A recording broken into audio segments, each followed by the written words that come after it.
Nigerian people, ordinary people who are hungry by the policies of the government of Nigeria. We are fully in support of the Nigerian Labour Congress. Whenever the Nigerian Labour Congress calls any action, we have no choice but to support the Nigerian Labour Congress. Because supporting the Nigerian Labour Congress merely means supporting the interests of ordinary people. Those who are hungry are in support of all the actions of the Nigerian Labour Congress.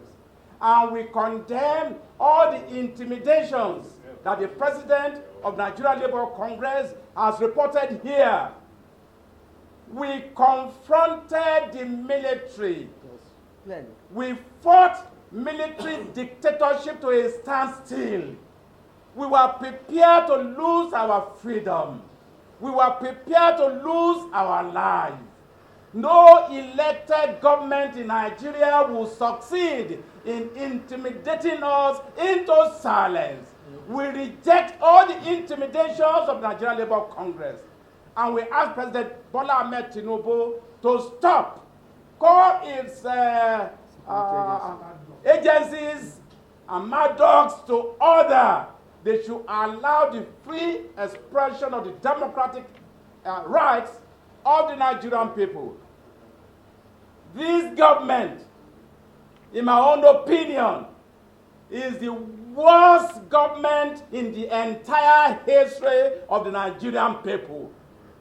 When we consider all indices of living standards, is it devaluation of the currency? Is it flotation of the currency? Is it the price of goods? Is it inflation? Is it employment or unemployment? Insecurity is unprecedented. A government that has put in place policies that have brought about unprecedented poverty will only reap unprecedented peaceful mass resistance. Thanks for checking out SYMFONI on YouTube. Please be sure to subscribe and like our videos for updates.